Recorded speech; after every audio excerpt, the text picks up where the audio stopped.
Okay. You know, my beautiful, beautiful best friend. Me?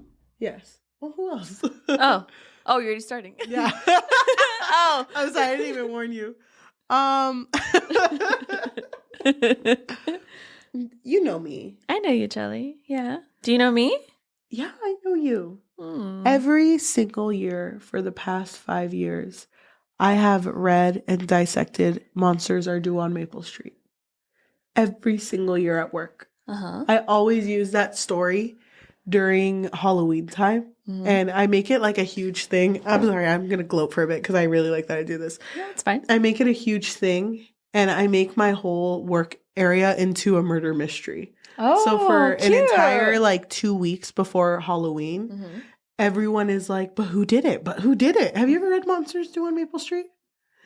I don't think so. It's basically a short story. Well, it's a screenplay, yeah. Of a Twilight Zone episode. And basically what happens is that there is a street where the lights flicker.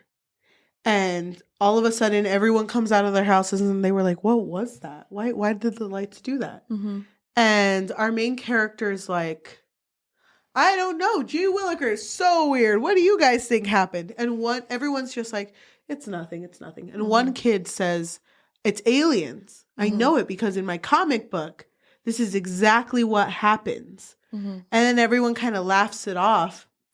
And they're like, no, it can't be aliens. No, right? It's not aliens. And so then they're like, okay, out of just, playing along with you, what happens next? It's like, oh, well, they're going to kill us, basically. And everyone's like, no, that's not going to happen. So they send one guy off to the next street. And they're like, go check if the lights are off. And so they all sit there. And with time, they all start like, well, you know what? When the lights went off, where the fuck was Gregory? He wasn't here.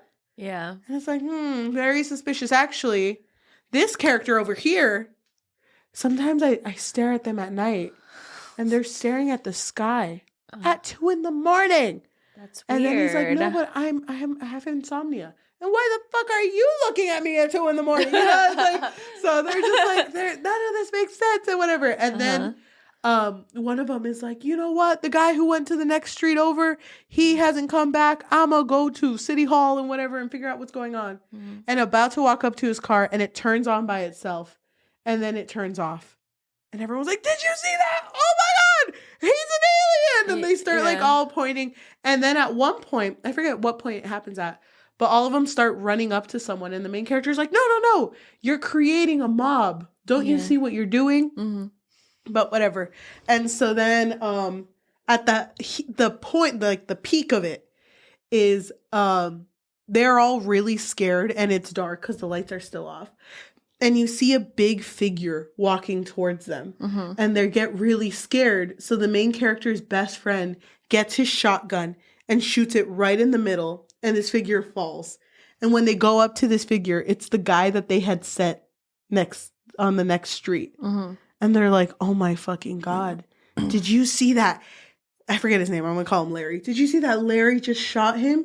It's as if he knew that we were going to get information that would make Larry look bad. Oh my God, Larry's an alien. He's like, I'm not. And then that's when his car turns on. And then after that, everyone accuses Larry. But then someone's light turns on from across, all the way at the end. It's like, oh my gosh, it's that person. Then this light turns on. No, it's that person. And they all start doing that.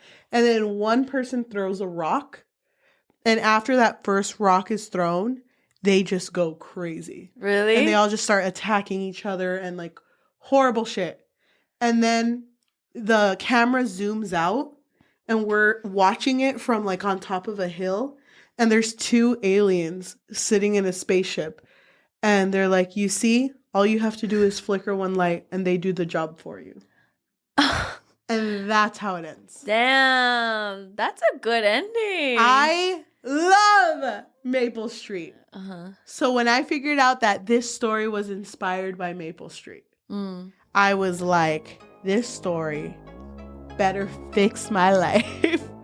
Do you think it can yours? Yeah, I think so. Really? Okay. Welcome to the Book Fix Podcast, a podcast where we fix lives one book at a time. Maple Street edition. I'm your host, Shelly. And I'm your host, Haida. Why? I had no idea about that backstory. Now you do. Now you know how important it is to me. And the fact that let me just take a guess.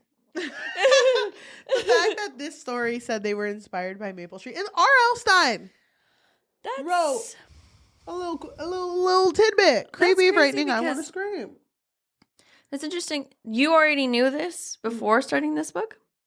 Okay, because in the blurb of, I forgot where it is. I think it might be on Goodreads.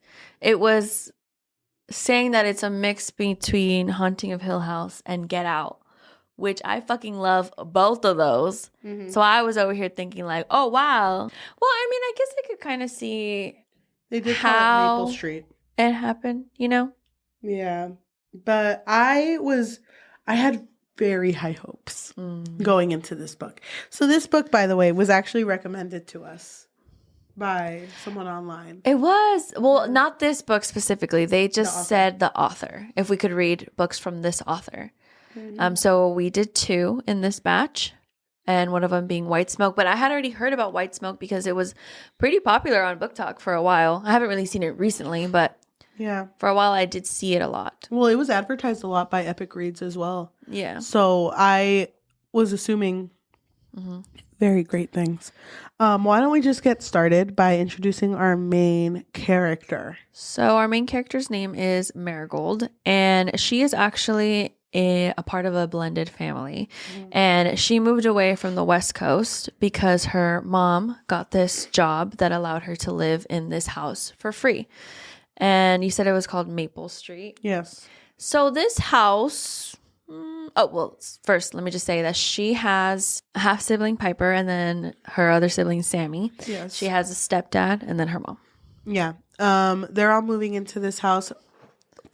Right off the bat, you could tell Marigold has a lot of mental health issues. Mm-hmm. She's very fixated on bed bugs. Yeah. So she knows so many facts about them and she's so afraid of them. Mm-hmm. So anything that is related to like looking like bed bugs, she'll immediately freak out. And Sammy and her mom are really good with going like, hey, you're right here. They're really good at derailing those thoughts from her. The stepdad does not like Marigold because she had an incident where she was super obsessed with weed. Mm-hmm. And they had to send her to like a rehabilitation center for it. Yeah. And he still thinks of her like that. Mm-hmm. So he's very accusatory to everything. Like, oh, don't you think Marigold might have been part of this? Don't you think Marigold is kind of manipulating? You know. Yeah. So it's kind of sad because it definitely causes more issues between like the siblings, more specifically with Piper. Yes. Which is, she's like 10, I think. But Piper's tremenda, dude. Yeah, she is. Like, literally, she's waiting. Piper's definitely not someone who is meant to be likable, but she is a child. Dude. Oh. Even if she's a child, dude, she gets too close. Because literally, it would just be Sammy and Marigold having a good moment, and Piper would come like, Dad, fucking Sammy's hitting me, or like, you know, she would always blame. I'm like, fucking Piper, shut the fuck up. Oh my God. So annoying. Yeah. But they're moving, this dysfunctional put together family is moving into Maple Street because it's free. Mm-hmm. The only thing that needs to be done is that the mom has to write a story. Yeah.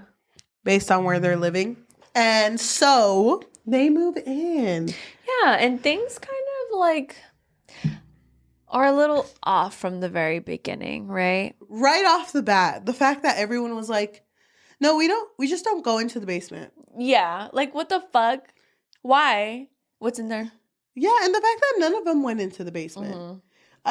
As soon as I move into a house, the first thing I'm going to do is go into every single room. Yeah, to make sure nobody is stashed in here, you know? Yeah, so the fact that they were just like, nah. That's just a thing, right? Yeah, it's a thing. Like, you would double check every room, every, like, floorboard, every nook and cranny, just make sure. Dude, did I tell you that...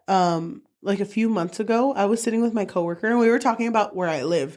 And she was like, yeah, I remember I used to be there a lot because my aunt used to own that house. It's such a nice house. You must love having that little basement compartment, right? I was like, what? What do you, I don't have, and she's like, yeah, you have that like door that opens to the bottom. I'm like, dude, shut the fuck up. She's like, it's not like a room. It's just like you can fit a lot of stuff in there. And to this day, I have no idea what she's talking about. Yeah. But apparently I have one. What the And as soon as she told me that, I was like, hell no. Hell no. Yeah. That would creep. What's in there. Yeah, that would creep me out. Hell no. I say we check. I don't know where to with check. the big stick. Oh my God. So yeah, so they move into this house. Mm-hmm. And how did you feel about Marigold in the beginning when remember that part where she like was checking the mattresses and shit, and though I think it was the mom who was like, she's just very proactive, you know, she wants to make sure that the house is clean. Vibes, honestly. You know what? Having sat with this book a little longer, I don't completely hate Marigold, but I don't think they wrote her as a likable character. No, I don't think Which so. I don't think was the intention of this author. I think their intention was for us to like Marigold. Really? I don't think so, because remember that part where she makes friends? And with that guy, what was his name again? The guy character who like the really sweet one. Yusef. His name was Yusef Brown. Okay, well, Yusef was a really nice character, right? And so she becomes friends with him kind of pretty immediately after moving in. And then when she finally makes another character, it's so funny. It's so funny because she's literally thinking like, oh my God, how am I going to get weed? Oh my God. Because it helps her relax because she's very like OCD. And so Yusef makes a comment about like, you know, like smoking, gross, right? And so she kind of like, yeah, gross, ew. Yeah. And so when she finally makes another friend, which is a girl, she kind of gets this vibe off of her, like that she would smoke. Yeah. And then this girl, I think they're at a party or something. This girl like offers her like a little puff, right? Yep.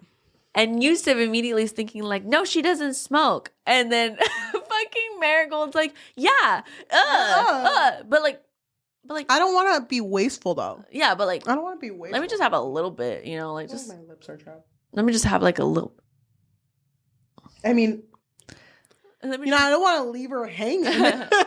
I don't want her to finish. I don't want her to get super high. So I will take some of it. I'll take half of the high. Okay, I'll just take it. It's fine. I'll just take it.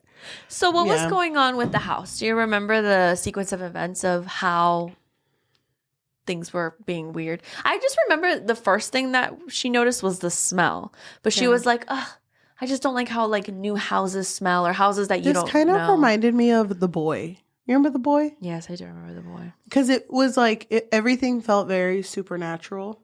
So it was the smell, rotting smell. Mm-hmm. And then ongoing incident was Piper's imaginary friend, Mrs.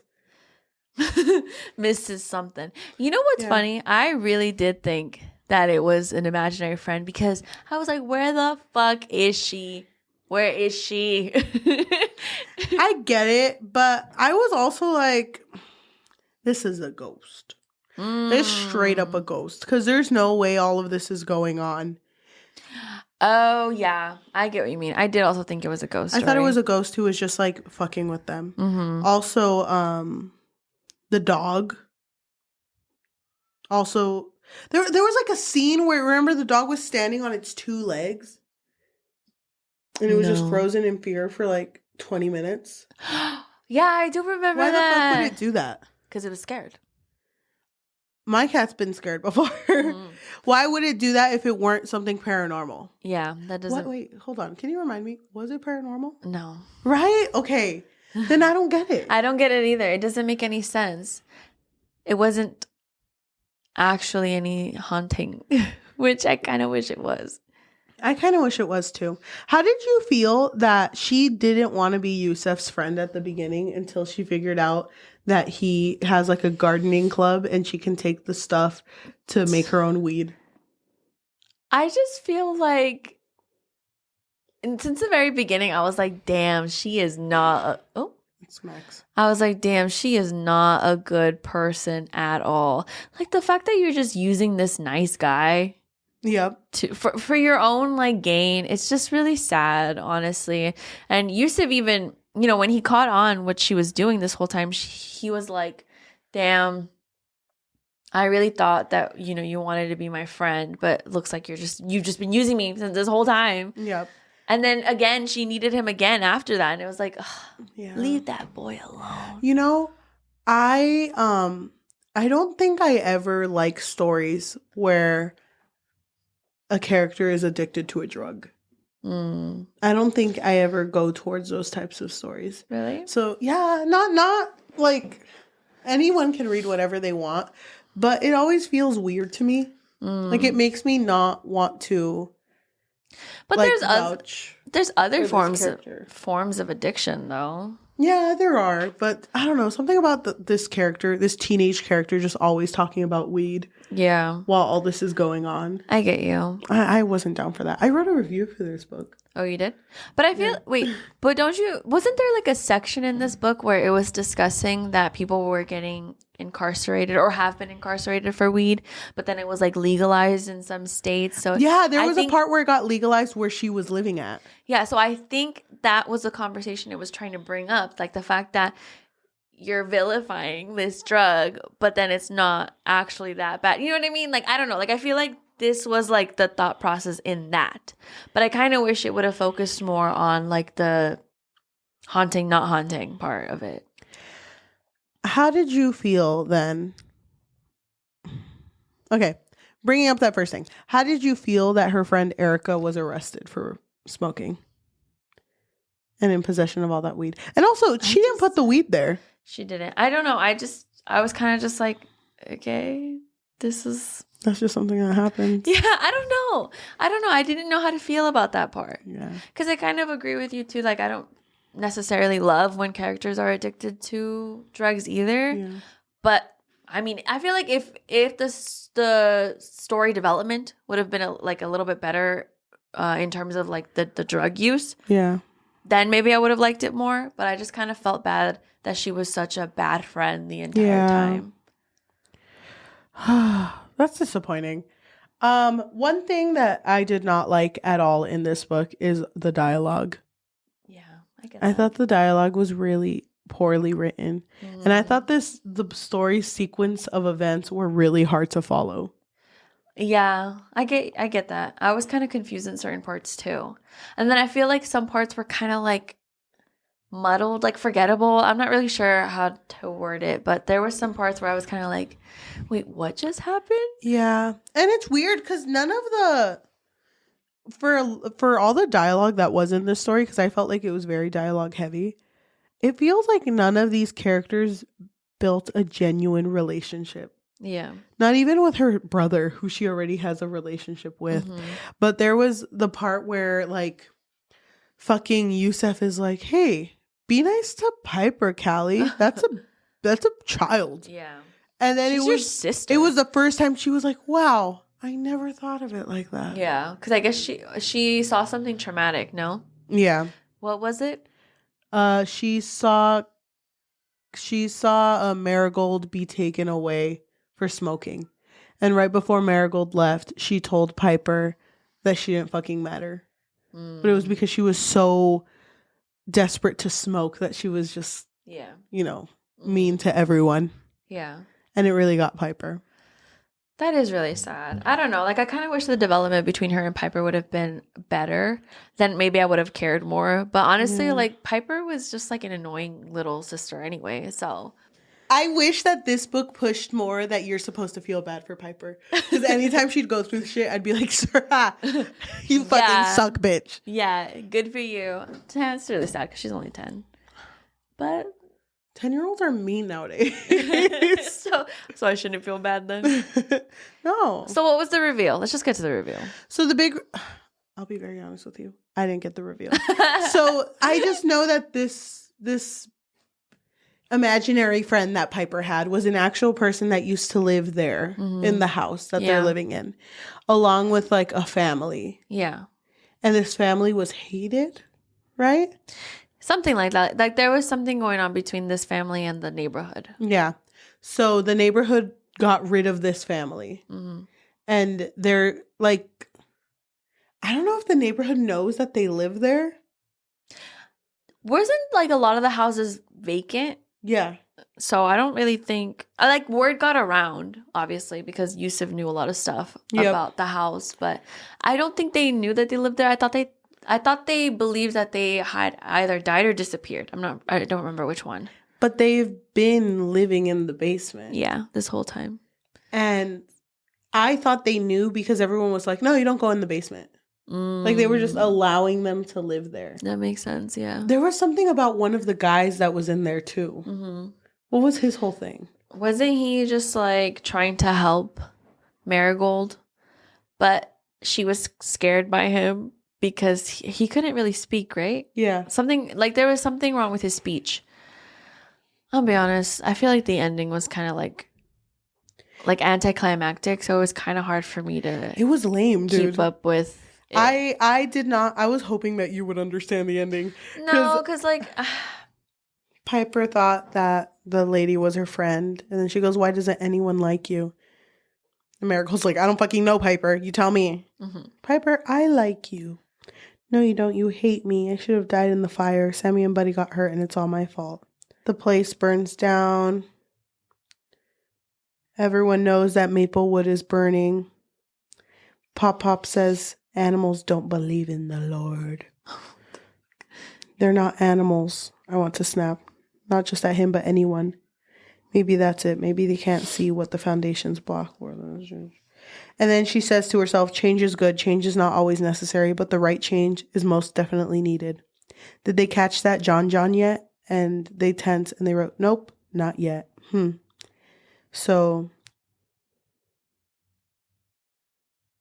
Piper goes, do you think he's okay? Yeah, he will be. I'll make sure of it. She thinks for a moment, then says, we should leave him sandwiches before bedtime now so he doesn't get hungry. He likes tuna fish.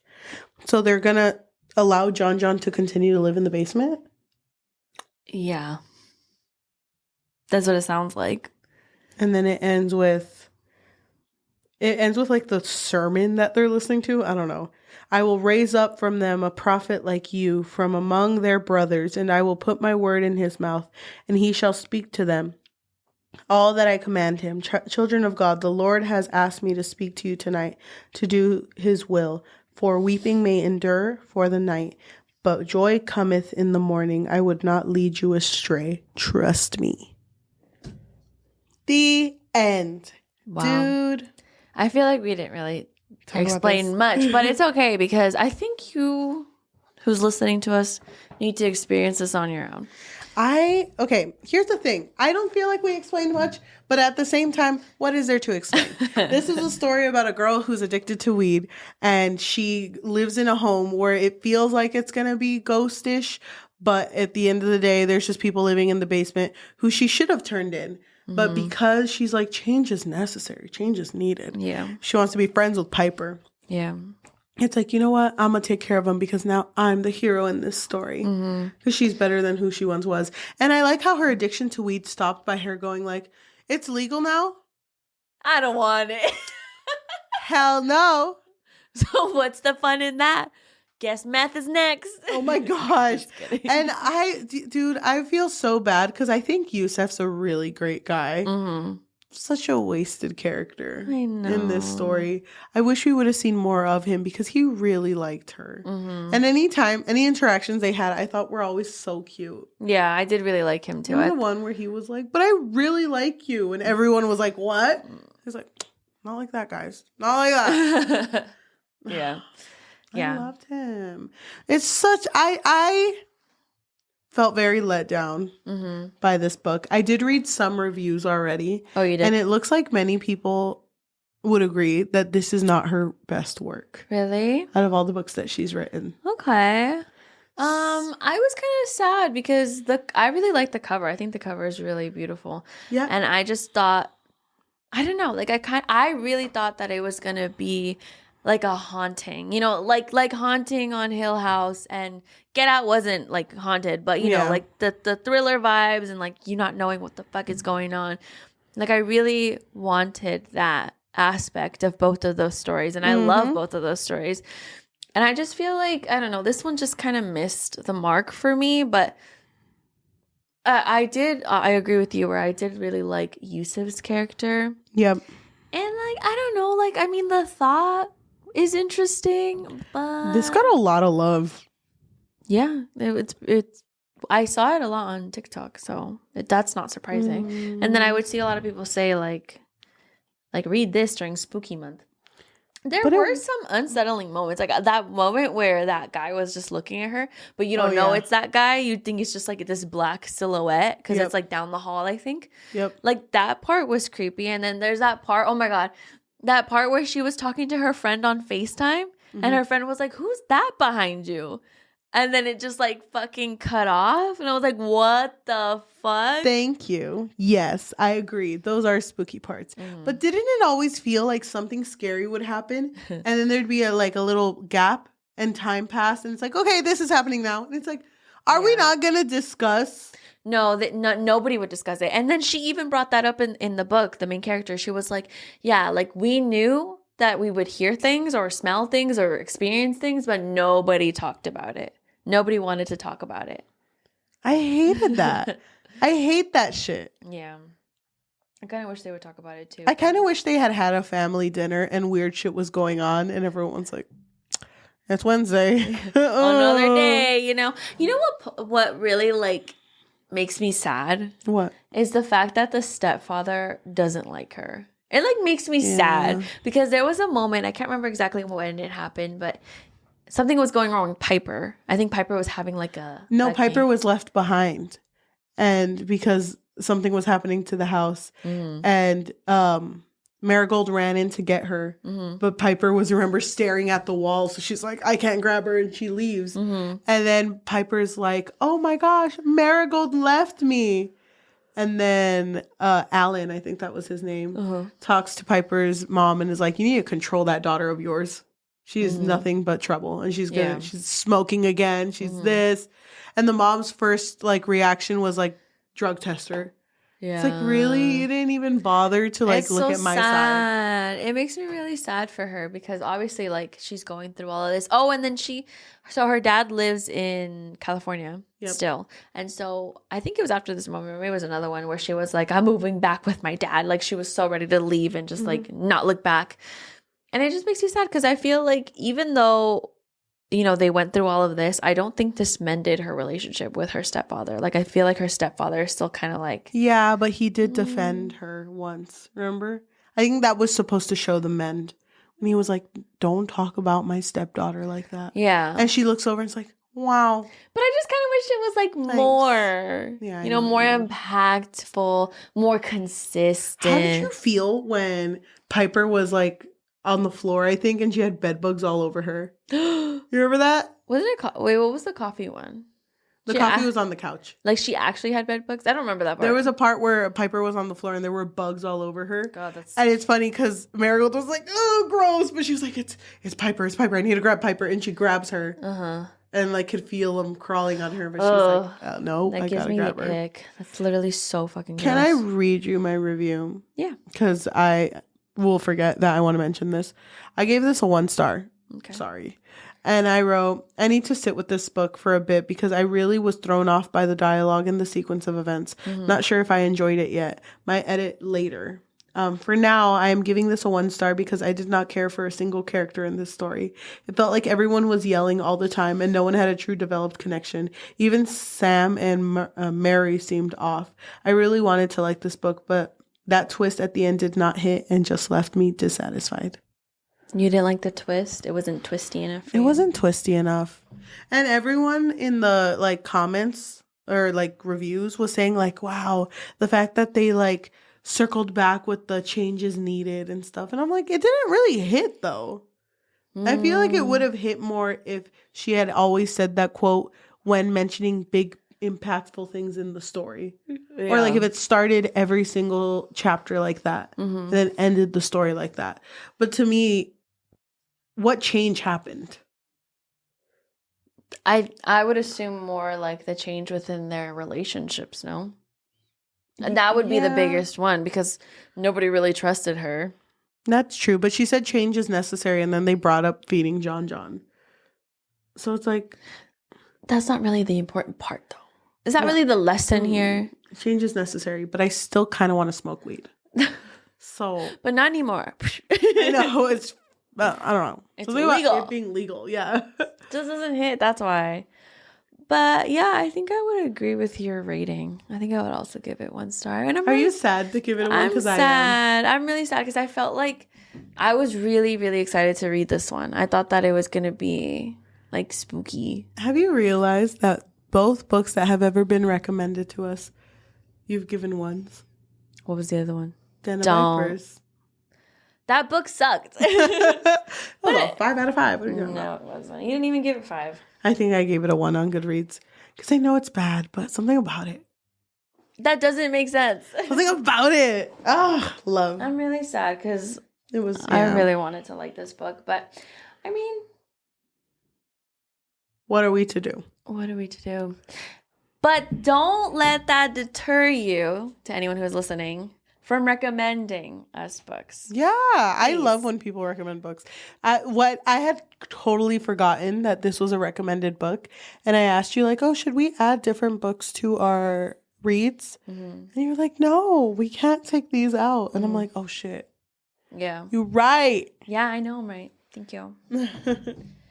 Okay, so here's a 1-star rating from Jen, who said, DNF 2 hours into the audio. You will hear a high schooler spend most of her time chasing after marijuana and talking about bed bugs to an extreme degree, grating on your nerves badly while some minimally spooky stuff happens. It was insufferable.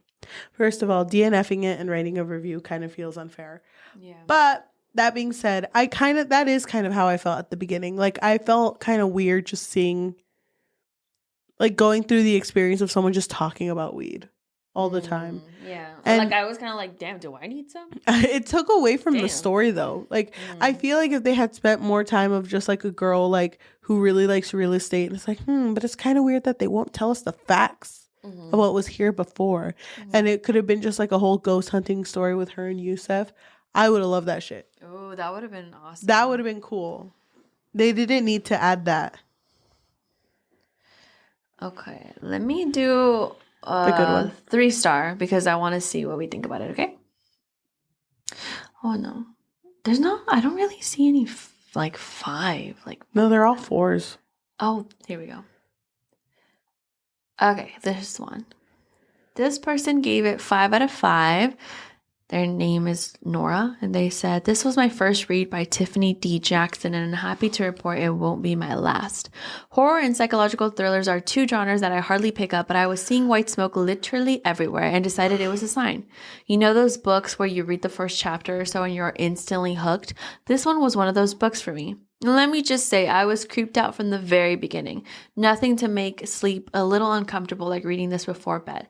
This book really took turns that I just wasn't expecting. I love reading those books where you think you know it all, but clearly you don't. This book was exactly like that. I swear to you, the twist had me yelling. The story was fast-paced for the most part. I personally don't mind slow books, but this one wasn't slow for me.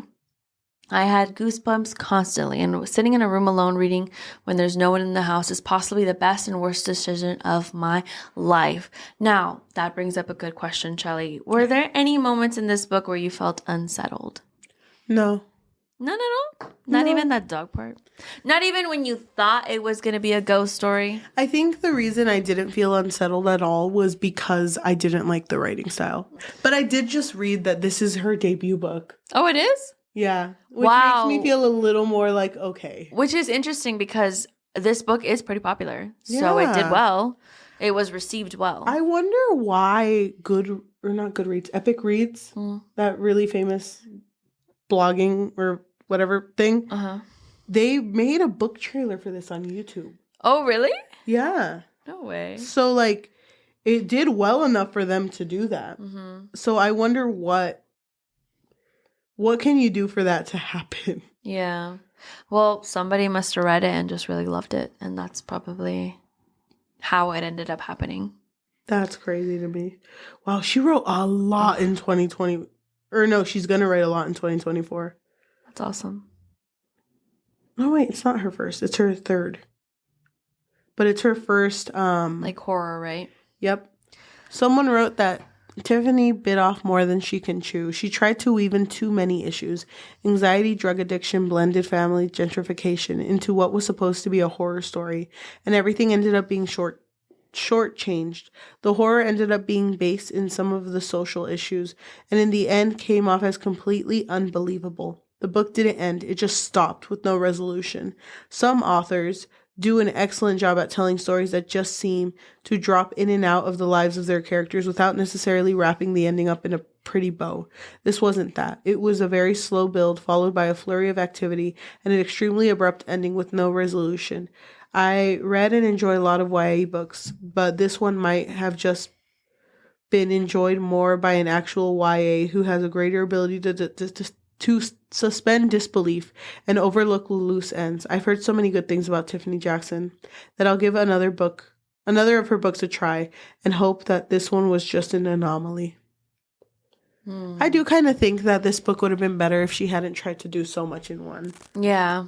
I was thinking that too. It was too much was happening. I think I'm a little let down too because of how much I like Maple Street. Mm-hmm. Like the idea of like a street becoming a mob due to their beliefs, because that's what happened. Mm-hmm. But the mob part didn't hit because all it was their neighbors going like, yeah, and you suck. And it's like, no, I wish there would have been more like back and forth with the like neighbors. An actual conflict. And also when they revealed that she had her weed farm. Oh my god! And then Yusuf saw it. Damn. She was like, wait, but it's almost grown. Don't be mad at me, though. Don't be mad. Aren't you impressed? Aren't you a little, shocked? It becomes Breaking Bad, but with weed. It's her and Yusuf. Damn, that's awesome. It should be, huh? Oh, my God. I am let down by this story. I don't know if I have anything else to say about it. I don't think so either. Let's just wrap it up so we can get to her next one. Okay, well, thank you so much, everyone who is listening, whether that be in Spotify, Apple Podcasts. Oh my God, I'm like losing it. Okay. Thank you everyone who is listening to us in audio form, whether that be Spotify, Apple Podcasts, Amazon Music, or anywhere you get your podcasts on. If you can leave a rating of 5 stars, takes like 2 seconds, and a review recommending us another book. Like you said, I really hope that people continue to recommend us books because I really like reading recommended books. If you have money and would like to support us, what's something they can do? So we do have a Patreon, and at the moment there's really not much on there. But it really just serves as a way for our listeners to let us know that you really appreciate what we do here. I mean, we do post twice a week. So if you are interested, you can find us on patreon.com/bookfix. But if you don't want the commitment of monthly, you can also find us on Ko-fi, which is ko-fi.com/thebookfix, or buymeacoffee.com/thebookfix. If you are watching us on YouTube, thank you so much. If you can like, comment, subscribe, and hit that notification bell because we post every Tuesday and Thursday. If you want to support us on social media, we do have a TikTok at The Book Fix, THEBOOKFIX, and an Instagram at The Book Fix Pod, THEBOOKFIXPOD. Thank you. No, that's it. Wow, I'm out of it. This one took me out. I'm so sorry. Thank you for listening, and we'll see you next time. Bye. You know, I think this would do better as a movie. Ooh, I would watch it. I would too. I think it would be good. I feel like, especially with because you're right, it does remind me of The Boy, where it's like you think it's going in the supernatural aspect, but then it's like, oh shit, it's not what I think it was. Seeing it would have made me feel more unsettled. Yeah, I agree. I feel like writing horror is a hard thing. And the fact that she tried it, good for her. I know that sucks.